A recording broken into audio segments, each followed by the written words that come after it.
Chiefs or die.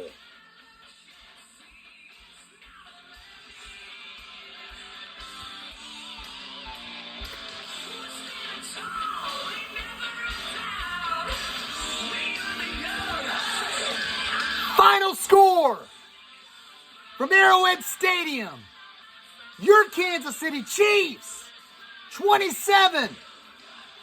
The Los Angeles Chargers, 24. In a game where the youth on the Kansas City Chiefs roster went wild. The youth of the Kansas City Chiefs took care of business. The youth of the Kansas City Chiefs showed the world on prime time that the youth at Arrowhead Stadium and your Kansas City Chiefs is wonderful. The youth in Kansas City is bright. The youth with the Kansas City Chiefs won the game. In a game where both teams came out. Both teams came out, baby.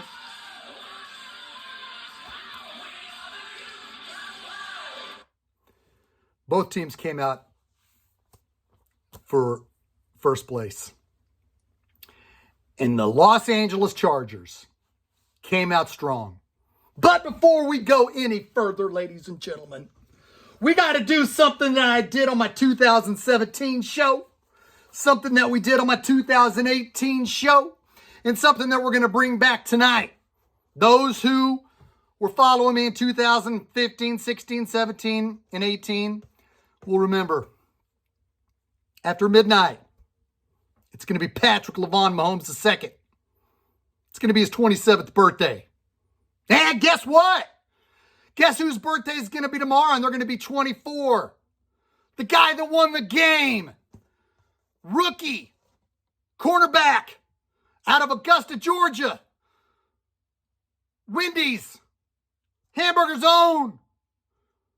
He's going to get tired of hearing about Wendy's. He's going to get tired of hearing about it. But it's what we're going to represent him for, and we're going to be damn proud of it, buddy. But we're going to celebrate Patrick Mahomes' birthday and Jaylen Watson's birthday. Let's do it with me real quick before we get to the game.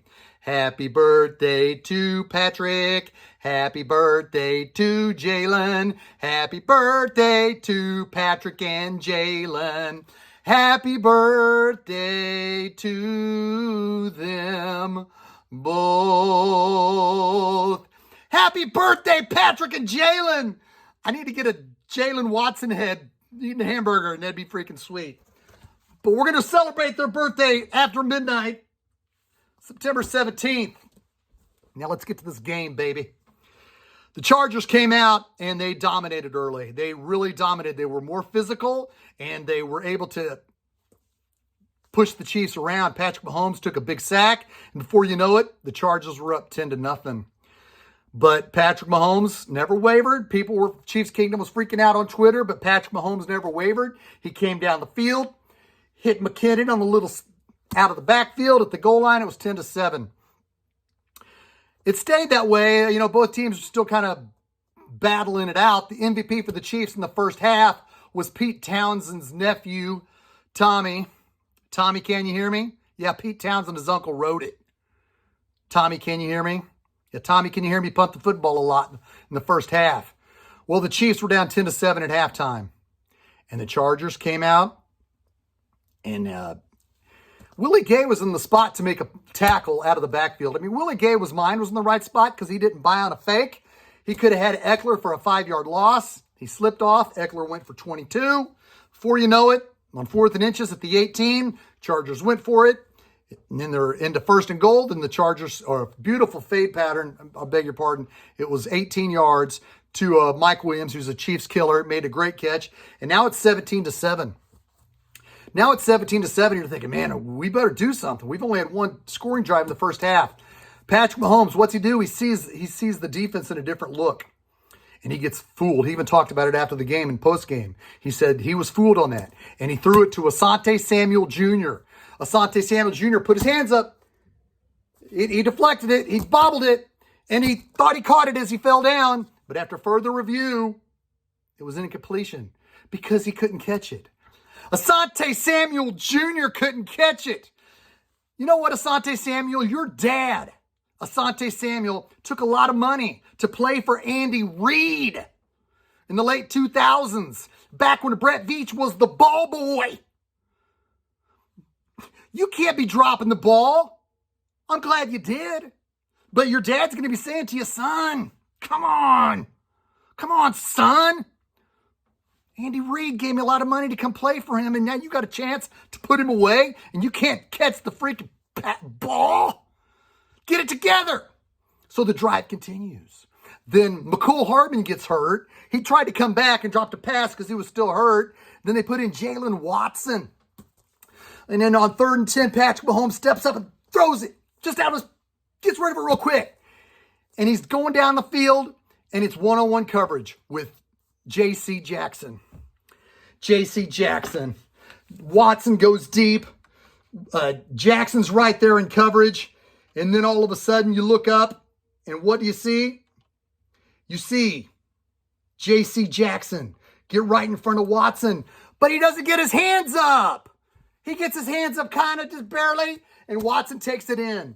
J.C. Jackson, they're paying you $85 million. You got an $85 million contract, and you let a guy making $1 million who couldn't even get on the freaking roster on the depth chart with the Tampa Bay Buccaneers beat you? Now people might be saying, hold on, Shaggy. Are you slamming the Chargers or are you praising the Chiefs? I'm looking at it from a financial status here. $85 million contract J.C. Jackson just signed to leave the Patriots to go to the Chargers, to the 5th wide receiver dressed making the play. Yeah, we all know Justin Watson busted his ass in training camp and preseason, and he showed that he could make those plays. But J.C. Jackson, they're paying you a lot of money to get burnt. I love it. That speaks volumes of Patrick Mahomes, because that was a hell of a play. He stepped up, looked up, threw it deep. Chiefs are back in the game. And then then the defense really took over. The Chiefs consistently, even when they weren't getting sacks on Justin Herbert, he was getting nailed over and over. The Chiefs were hitting him. Chris Jones ended up having 2 big sacks, which were huge, changed the momentum. Then with the Chiefs down 17-14 at the beginning of the 4th quarter, it went to commercial break, and we came back and we saw, wow, the Chiefs are going to kick a field goal on 4th and inches. Oh man, I'd like to have gone for it there. That's not really the Chief-like, and they kicked it, and it was a good thing. You know why? The Chiefs won by 3. But let's get to that. The Chiefs tie the game, and you're thinking when they go to commercial and then they come back, then the Chargers get the ball and methodically go right down the field. And you're thinking to yourself, man, them stopping us at 4th and goal really hurt. Now they got the momentum. But out of nowhere, Jaylen Watson makes a play on the ball, takes it 99 yards down the field, styling. And the number 35, hadn't seen a 35 run down the field like that since Christian Okoye when he was rumbling, bumbling. Except Jaylen Watson, he looked a little faster. He said, hey, my birthday is on Saturday, the same as my franchise quarterback. I'm going to take this in, and I'm going to celebrate Saturday with my quarterback because I'm going to make the freaking difference in this game. Way to go, Jaylen Watson. Now that Chiefs haters are going to be saying, well, he threw it right to him. He threw it right to him. It was an easy interception. Well, hell, if it was such an easy interception, why didn't Asante Samuel catch his? His dad was throwing him the football back when he was a fetus, bouncing it off his mama's stomach.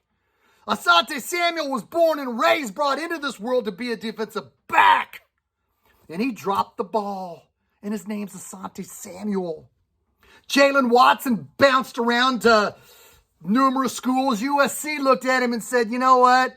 Academically, you're not good enough, Jaylen Watson, to make our team. So go to some small school in Washington State. Jaylen Watson made the difference and won the game. Built his career. He put a big step in his career, big step forward to be the man. He caught it. He made a move. He didn't freaking drop it and fall down at the 2-yard line. He got it, ran 20 yards, made a move on Justin Herbert, left number 5, the other wide receiver, in the dust. Because that's what players do. As Pat Mahomes Sr. has told me and has told the world, and as he told his son, Patrick, big players make big plays in big-time games. Who was the big player yesterday? Number 35, rookie, 7th-round draft pick out of Washington State, Jaylen Watson. Way to go, Brett Veach. Brett Veach don't screw around. He gets those 7th-round draft picks. He got Isaiah Pacheco in the 7th round. He got these guys late because he's always on it. He's always on it. And those haters that want to hate on Veach, too bad. Now let's look at these stats for your victorious Kansas City Chiefs, baby. Patrick Mahomes was 24-35 for 235 yards, 2 touchdowns. Khalil Mack and Joey Bosa were getting off the edge. They were getting at him, but Patrick Mahomes stood tall and made the plays when he had to. Clyde Edwards-Helaire had 8 carries for 74 yards. That long run at the end of the game really helped the Chiefs get in field goal range, where Matt Amendola, the temporary kicker, made a clutch 32-yarder. Jerick McKinnon was 4 for 12.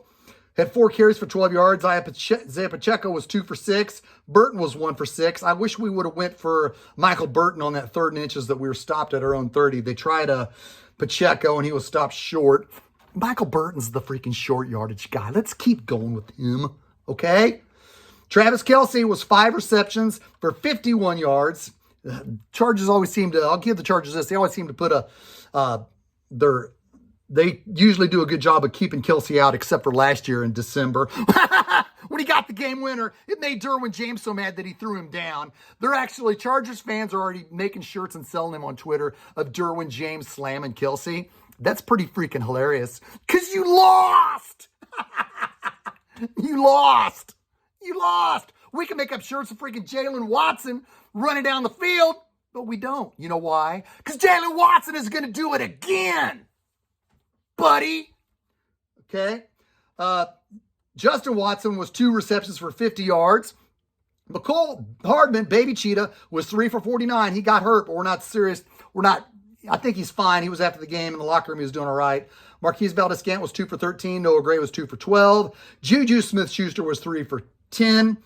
Jerick McKinnon was 2 for 4. Michael Burton was 1 for 2. Chris Jones, as I mentioned, had the 2 big sacks.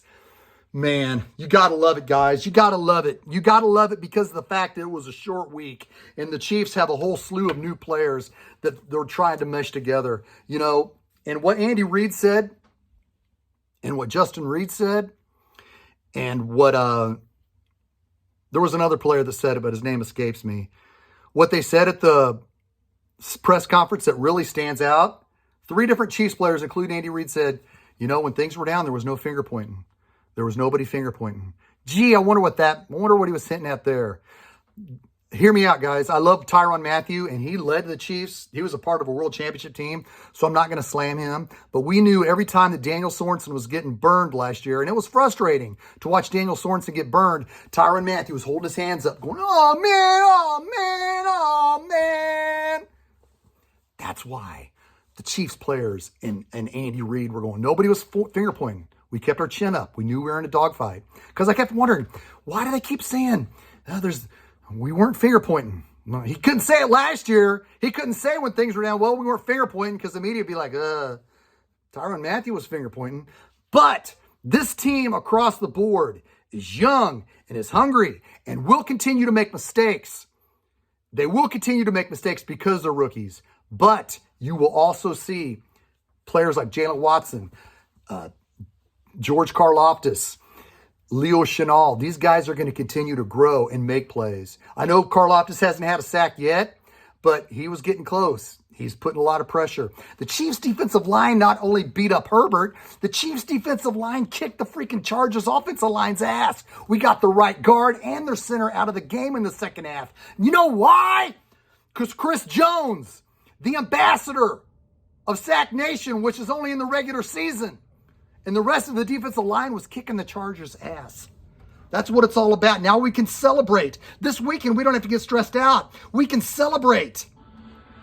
We can celebrate Patrick Mahomes' birthday this weekend. We can celebrate Jaylen Watson's birthday this weekend.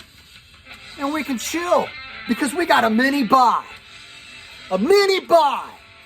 And you know how Andy Reid is. You give him 10 days to prepare. Let me tell you. Things are sweet. Be proud of this Chiefs team because it was tough. A lot of these kids, as I keep mentioning, the youth gone wild of this team really learned a lot yesterday. Those kids really learned a lot because that was new to them. And the Chargers came to play. Those kids got that experience now. They're 2 games in. As I mentioned, we got 10 days before we go play the Indianapolis Colts, which is another team that Lance Twidwell has the number 1. He predicted the Colts to be the best team in the AFC because how they are on paper. Well, guess what? Not only the Chiefs' young players have to mesh, that entire Colts team has to mesh. They were tied. They tied against Houston last week. We're going to Indianapolis in 10 days. Arrowhead Stadium is 4 miles from my house, which you know is a short drive to the countryside. Where you going? You can't run and hide. So many questions. Questions like, you really think it's a good idea that the Chiefs players don't finger point? Yeah, it's a good idea that these Chiefs players don't finger point. Chiefs, rely on your leaders. Listen to your coaches. Listen to Patrick Mahomes. I was glad the way Patrick played yesterday. It was adversity. It was his first game with adversity since the last time he played a home game. I wanted to see Patrick Mahomes play against some adversity. And he stepped up. He stepped up. I will see you in 10 days. We'll be breaking down the Chiefs and the Colts. Until then, have yourself a kick-ass mini-bye, and we'll do it again then. Until next time, this is Shaggyshane saying, Go Chiefs!